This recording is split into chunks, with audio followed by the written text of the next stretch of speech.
구원받기 전에는요, 성경이 재미가 없어요. 구원받고 나면은 찬송가가 이해되는 게 신기하죠. 성경이 이해되기 시작하는 게 신기하죠. 구원받아야지 깨달음이 생깁니다. 깨닫는 자도 없고 구원받으면 깨달음이 시작됩니다. 그리고 하나님을 찾는 자도 없고 구원받은 사람은 하나님을 갈망하고 하나님을 찾고 자동으로 하나님을 찾아가게 돼 있는 거예요. 자석이 남북극 가르치듯이 신비하게도 마음이 항상 하나님께로 가게 돼 있습니다. 하나님을 찾게 되는 거예요. 그리고 다 치우쳤는데 치우치지 않게 됩니다. 하나님의 기준 안에 살라고 하게 돼 있는 거예요. 그리고 무익하게 되는 것이 아니라 하나님께서 우리의 마음과 생각을 바꿔주시게 가시기 때문에 우리의 지성과 우리의 마음 모든 걸 주님 바꿔가셔서 무익하기가 아니라 유익하게 바꿔가시는 거예요. 그리고 선을 행하게 됩니다. 그리고 주님께서 우리의 입도 바꾸시고 우리의 발도 바꿔가시는 거예요. 이제는 죄 짓는 데 빨랐던 발이 이제는 진리 가운데 행하는 발로 바꿔가시잖아요. 주님께서 바꿔주십니다. 자, 성경이 말씀하기를 하나님이 함께 하시면은 그 사람의 마음과 영혼을 소성케 하시고 그 사람을 고쳐주신다고 하셨습니다. 어떻게 고쳐주실까요? 제일 먼저 생각을 고쳐주십니다. 구원받기 전에 우리가 잘못된 사고방식이 너무 많았습니다. 그죠?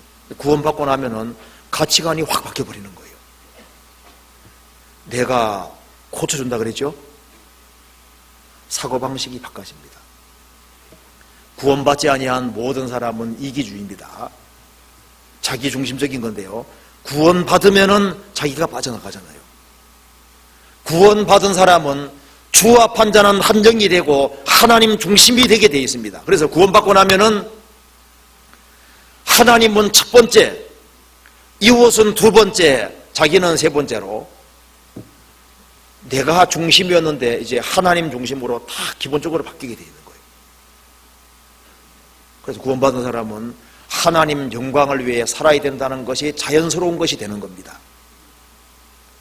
먹든지 마시든지 무엇을 하든지 다 하나님의 영광을 위해 하는 것이 당연하다는 것을 알게 되는 거예요. 그리고 구원을 받고 나면은 주님께서 우리 생각을 바꿔주시기, 고쳐주시기 때문에 성경의 중요성을 깨닫게 되는 겁니다.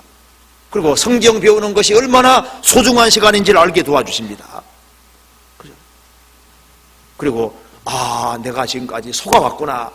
금세가 전부가 아닌데 영원을 위해 살아야 되는데 지금까지 내가 속아 살아왔구나. 그걸 깨닫게 되잖아요. 그리고 이제 시간을 아끼게 됩니다. 물질을 아끼게 되고 이제 무엇을 위해서 시간과 물질을 들여야 될지를 알게 되는 거예요. 내가 그 길을 보았은즉 고쳐주실 것이라. 뭘 고쳐주십니까? 생각을 고쳐주시는 거예요. 사고방식을 바꿔주십니다. 이제 무엇이 가치가 있는 것인지를 보게 해주십니다. 그렇죠? 어디에다가 물질을 투자해야 될지, 어디에 시간을 투자해야 될지를 보게 만들어 주시잖아요. 그리고 욕심이 그렇게 많은 사람도 구원받고 주님이 함께 하시면요, 주님 안에 모든 것이 다 있기 때문에 지족하는 마음을 갖게 되는 거예요. 인생은 나그네 인생이라는 걸 압니다.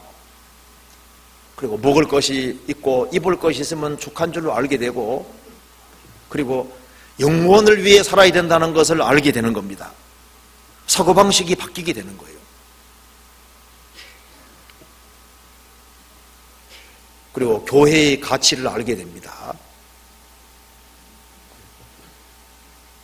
시간을 아깝게 생각한 사람도 이제 구원받고 나면은 성경을 배우고 말씀을 배우고 신앙생활 잘하는데 시간을 투자하게 되어 있습니다. 사람은 자기가 중요하다고 생각하는 곳에 물질과 시간을 들이게 되어 있는 거예요. 부모는 자녀를 사랑하니까 자녀를 위해서 온갖 물질을 쓰는 걸 악하게 생각 안 하죠. 자녀가 소중하니까. 건강에 대해서 크게 관심 있는 사람은 건강을 위해서라면 물질을 얼마든지 투자합니다.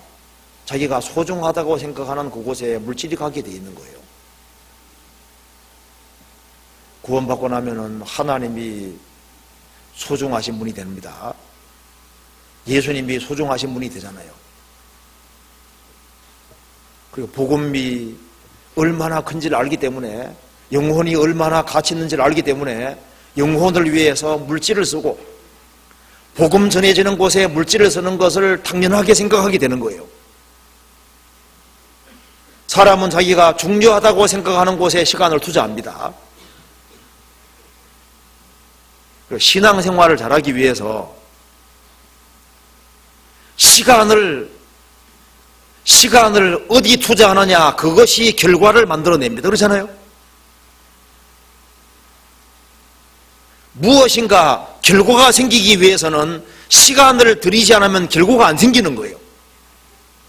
구원을 받은 사람은 살아계신 하나님 앞에서 신앙생활을 잘하기를 원하기 때문에 시간 투자를 어디에 해야 될지를 알게 되는 겁니다. 그래서 우리는 말씀 배우는 시간이 가장 중요한 시간입니다. 그러니까 어떻게 하든 간에 시간을 건져내서 말씀을 배우는 거기에다가 집중 투자를 하는 거예요. 우리가 시간을 만들어서 하나님 말씀 배우고 기도하고 하는데 이 시간 자체를 중요한 곳에다가 드리는 그 사람이 나중에 결과가 나타나게 되는 거예요. 매일매일 성경 한 장씩을 철저히 익히는데 시간 투자하면요, 1년이면 365장을 혼이 알게 됩니다. 3년이 지나면 1000장 이상을 확실하게 알게 되는 거잖아요. 신앙생활은 잘하기를 원하면서 왜 시간 투자하지 않냐 그 말입니다. 신앙생활을 잘하기를 정말 원하고, 그리고 크리스찬이 되되 주님 앞에 귀하게 쓰임받는 크리스찬이 되기 원한다면은 시간 투자 안 하고 가능하겠습니까?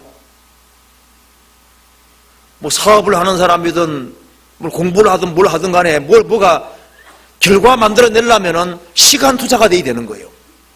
그런데 신앙생활 하는 데는 조금의 시간을 내고서 어떻게 신앙생활을 힘차게 하기를 원하냐 그 말입니다. 만일 내가 100만 원 투자하면은 1년 후에 1억이 벌린다. 누가 투자 안 하겠습니까? 그런데 영혼이 하나님께로 열려있지를 않습니다. 그래서 주님께서 사고방식을 자꾸 바꿔주시는 거예요. 돈은 있다가도 없는 겁니다. 주님이 무한자라는 거 아시죠? 주님이 무한자인데 나는 보면 아무것도 아니에요. 그런데 무한하신 주님과 연결되면 그 사람 가치가 있는 겁니다. 무한하신 주님과 끊어지면 나는 아무것도 아닌 거예요. 왜 성경에서 베드로가 유명한 사람이 됐습니까? 주님과 연결되기 때문에 그런 거지 않습니까? 아브라함이 왜 유명하냐 그 말입니다. 주님과 연결됐으니까. 주님과 연결 안 된 사람은, 그 사람은 주님 볼 때 아무것도 아닌 거예요. 아무것도.